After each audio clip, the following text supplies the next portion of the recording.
Hey everyone, I hope you all are having a good time with Mario Kart World. The last few days have been pretty crazy. I'm not sure if it has dawned upon me yet that we are truly out of the Mario Kart 8 Deluxe era, but all the massive changes to the game have only reiterated that yes, we are truly living in a new world. After a few days to explore the game a bit, I think it's time for me to finally give some brief first impressions, including both the good and the bad, ranging all the way from my casual perspective all the way to the more technical aspects of the game. I think it is important to try to stay objective and to not overreact, so hopefully I can prove to be a credible source whose actual issues of the game are strongly considered and discussed. As much as I'd like to really take my time to analyze everything, there are a lot of minor details to cover, so for now I want to keep every discussion point rather brief. So let me know if there's anything you want me to expand upon in later discussions. And finally, the game has been out for a bit now, so I think it's safe to discuss some of the actual spoiler kind of stuff. So even if there technically isn't really much to spoil in Mario Kart World, if you want to go in completely blind or not hear about the last track that they kept hidden in the Direct, you'll probably need to come back to this video in a bit. With that said, let's get into it all. I want to start things off by revisiting some of the video topics we discussed after the reveal trailers. I'll of course be the first to say that many of my predictions don't always age well, but I think this reveal cycle I was pretty accurate overall. This all starts with the seemingly 32 tracks in the game video. There indeed was a special cup, as I mentioned, and I've got to say, I find it more surprising that people found this surprising. What I will say, though, is I am much more optimistic about having only 30 or so tracks in the game than I was earlier. Yes, in some senses, it's a steep drop-off from Deluxe, but so many of these tracks are quite complex and are taking me a really long time to learn. And I think that this is because I actually find the game to be pretty hard. Drifting is wildly different than Deluxe, and you have to really commit to your drifts now. Hopping out of one is much weaker, and counter-drifting into one is harder as well. Snaking feels really bad too, and as a result of it, they've buffed turning, it seems, during times where you aren't drifting. I'm not sure if I like it this way, but only time is going to tell. I really want to master this new driving system before developing a strong opinion of it, but as of now, I've never really felt more bad at Mario Kart than I do right now. Tracks like the Great Question Block ruins are completely owning me in time trials, and it wasn't until I joined my first worldwide lobby, what you're seeing in the background right now, until I felt any sort of confidence in my play. I think the truth is, everyone is just really awful right now, but that's honestly cool. It just means that there's going to be a lot of room for growth these next few months. Going back to the tracks in the game though, it's kind of almost a relief to me that there aren't more tracks right now for this reason, and I think perhaps 8 cups might just be the sweet spot starting number for Mario Kart games to begin with. Of course, I expect some sort of DLC to sprinkle in with time, and I find it quite necessary, but for now, I like what I see. This is because I feel pretty comfortable saying that the average track is pretty good on average too. I think 8 Deluxe had more good tracks for sure, but it also had a ton of stuff that I didn't really always want to play, and up to this point I think I can say that the average track pick is much more exciting for me so far.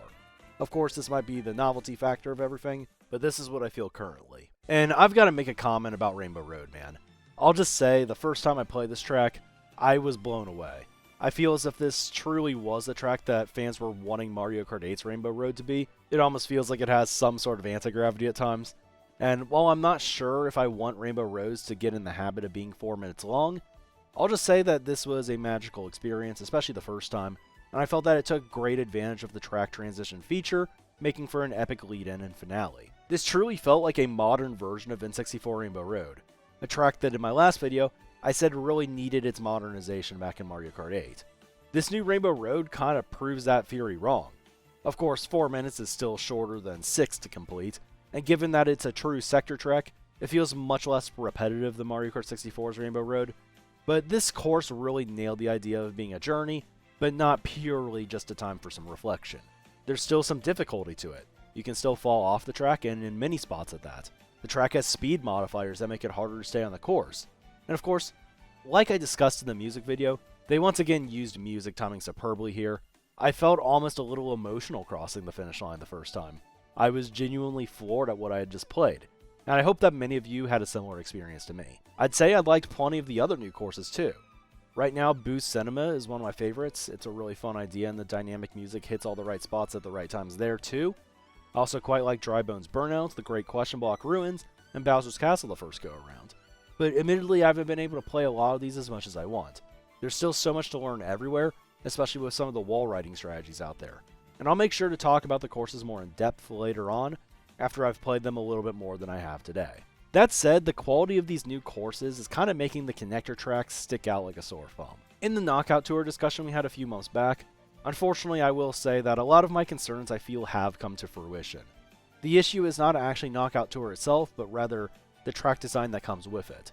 I don't know exactly what to make of the whole mode yet. It's something I think I even might excel at, since the main skills involved are kind of just centered around game awareness and the flow of the match, but it is a little bit unserious too, which of course still leads to fun outcomes at times. I think this might be an awesome game mode for streamers with big chats, because 24-player knockout's a really fun format to just have as a participation thing. But unfortunately you can't join your friends in online worldwide knockouts as far as I'm aware, due to the elimination-styled nature of the mode. From what I've played though, it's very silly, intense, and stressful. I'm not sure if it's something that I want to play competitively, but man, it was really fun even with a smaller group of friends. That strictly goes for online mode though, because offline, it is a little bit miserable. The CPUs are brutal in this game in some ways, but they don't challenge you like human players will, so a lot of it just feels like straight driving. And to get 3 stars, you have to lead every segment, I believe, and with barely any turns and the ability to be comboed by blue shells, red shells, and shocks, sometimes you will just lose in really stupid ways, and if it happens on lap 5 or 6, there goes 10 minutes of your day. That, of course, is not ideal, but there's not really a more effective strategy offline than just front-running and praying. When online, though, when your only goal is to be the last man standing, golden mushrooms also feel absurdly powerful in this mode. A large reason is just that there's often a lot of big off-road cuts, and there are almost never any turns, let alone sharp ones, since usually you are just traveling to another point on the map. I think the idea of traveling to different parts of the map is cool. I like it in Grand Prix mode, even if I find that I often forget that it's lap 3 once we actually arrive to the track. I think it has to do with how the music changes and plays a standard lap version on the actual tracks. And it's made me realize that my brain has kind of been wired for generations to recognize like actual lap 3 music. But while that is a me issue, I do think that these tracks feeling quite plain is a game issue. Like, I'm not a hater of the idea, but when I'm in a worldwide lobby, I literally never find myself wanting to pick the options on the board. I don't want to travel to a new track, I just kind of want to play an actual track. Picking random always seems to guarantee that a traditional track will be played too, so I feel like I'm probably about to just become a random main. And I don't really like that it's this way, because it kind of just feels like we're forced to do it this way if we want to play traditional tracks. But it feels like they've given me no choice, so I have to join the dark side and pick random now. I just want my tracks to be as interesting as possible, and well, I think the connectors are cool, but if they are the primary options for racing online in Nintendo's eyes, I feel as if maybe this whole feature has been a little bit overcooked. If I do have to give worldwide mode a shout out though, it seems that VR might be ELO based again instead of playtime based, and I know this might be some bad news to some people, but I much prefer it this way where it attempts to be a little bit of a skill indicator. I kind of miss the Mario Kart Wii VR system, believe it or not, and I want the players with the highest ratings to actually be the best players, and I don't think that VR has always been very indicative of that in the past. The room race point distribution thing is predictably very bad, as we talked about, and disappointing. The points gap from 1st to 6th place is the same as the gap from 6th to 24th.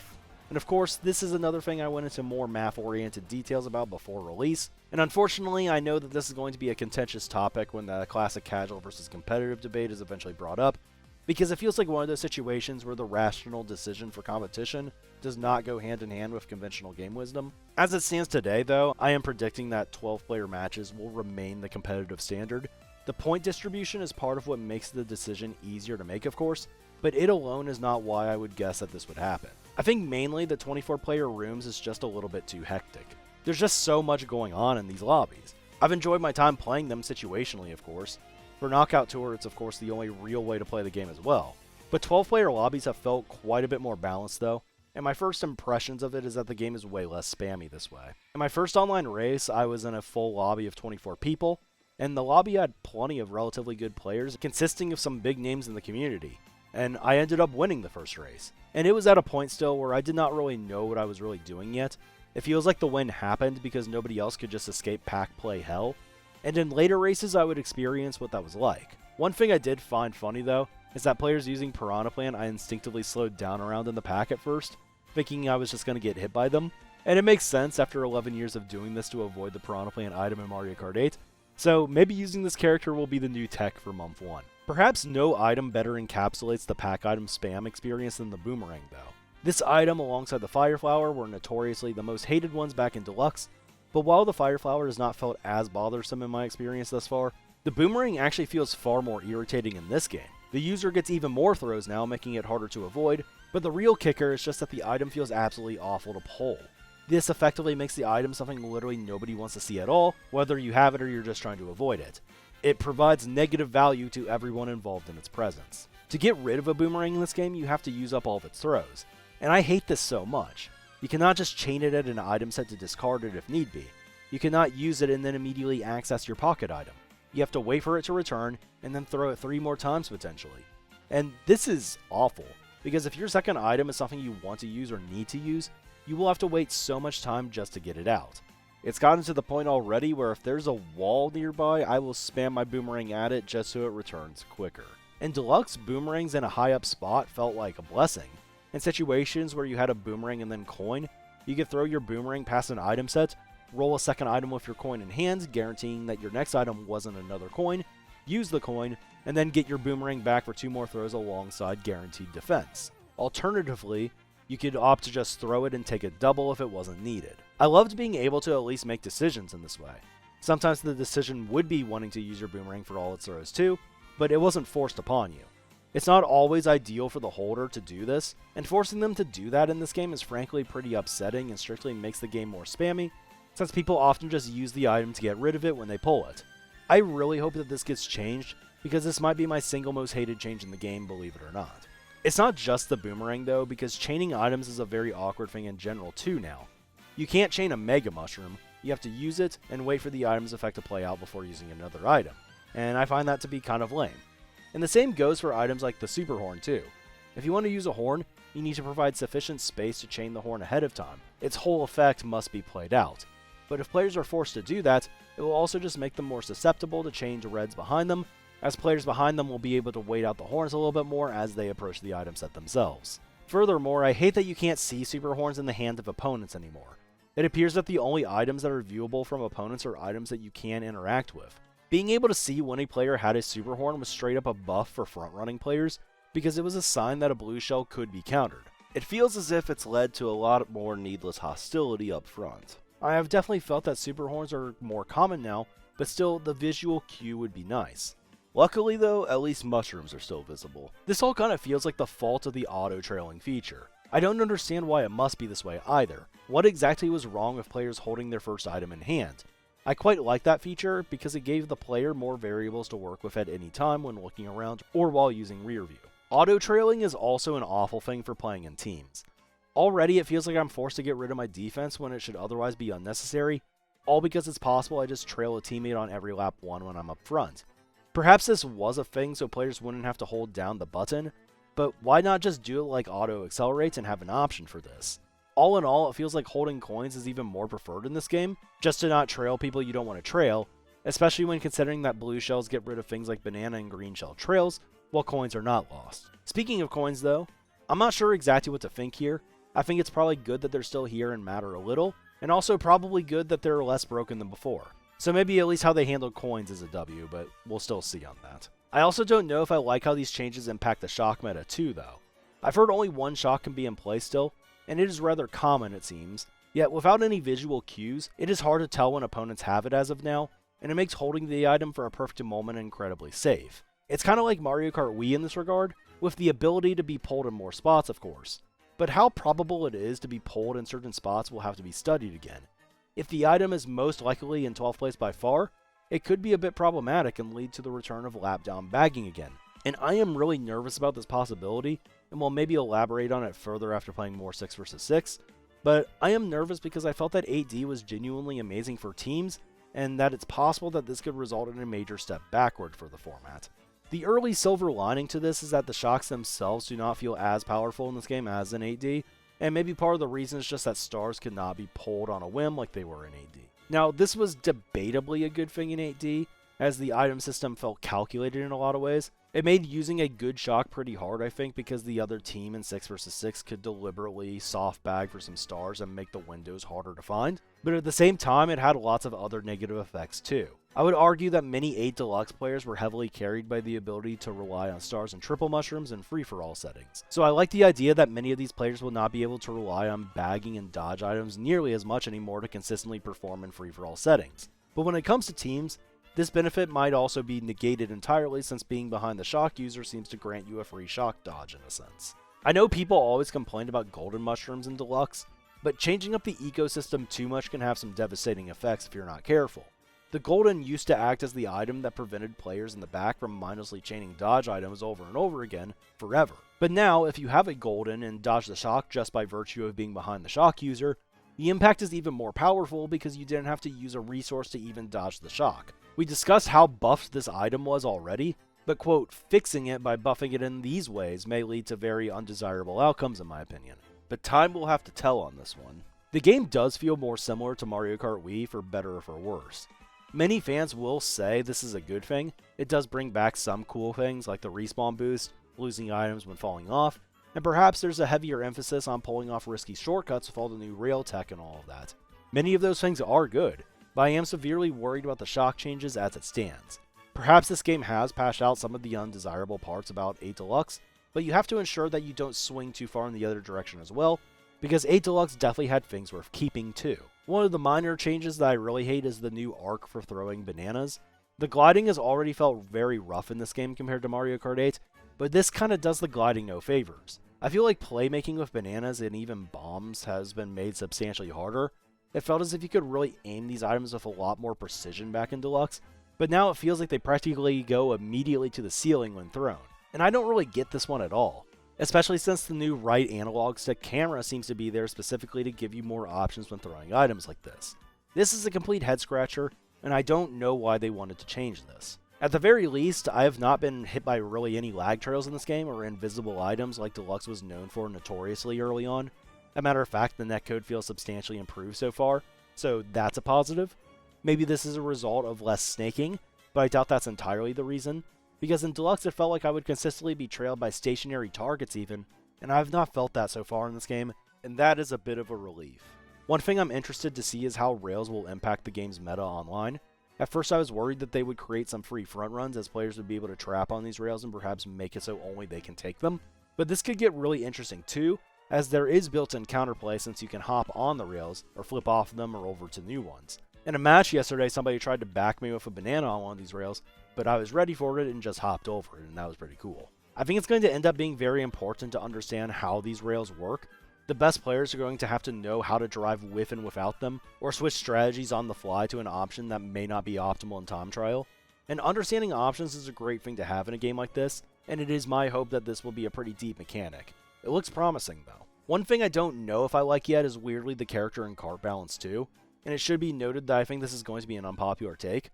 At first glance, it appears that every character and vehicle combination's viewable stats add up to 8, and that stats cannot be traced back to a single character or cart.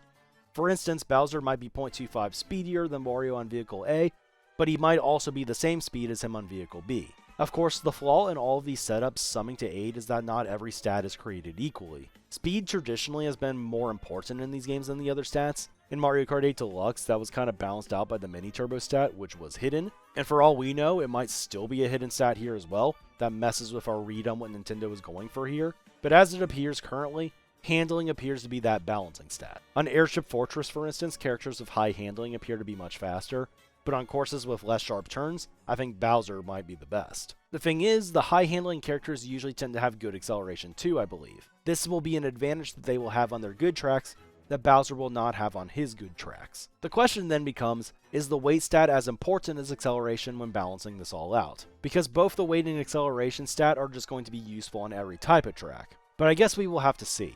That said, I can't say I'm sure I hope this is the case. I would of course like to see a diverse meta, and I'm excited by the idea of being able to use characters like Lakitu if everyone thinks that Toadette is the best. What I don't want though, is a game where players are just picking certain courses to exploit certain character strengths and weaknesses, because I kinda like it when entire lobbies are on a relatively even playing field going into every race. Ultimately, I want player skill to do the talking, not the vehicle setup. The track selector is random too, after all, and this stuff cannot be planned for. If everything is balanced alongside weight and acceleration, I feel as if maybe this will be the endgame though. Personally speaking, I just hope acceleration is more impactful than weight, because I find the lightweight characters are just more fun to play in general. I hope that that can be the world we live in, and if that's the case, I think we have plenty of good character options. Finally, let's end this with a little bit of a compliment sandwich, I guess. To start, free roam has been cool thus far. I experimented just a little bit with it, and you can tell that they thought about making this a cohesive world quite a bit.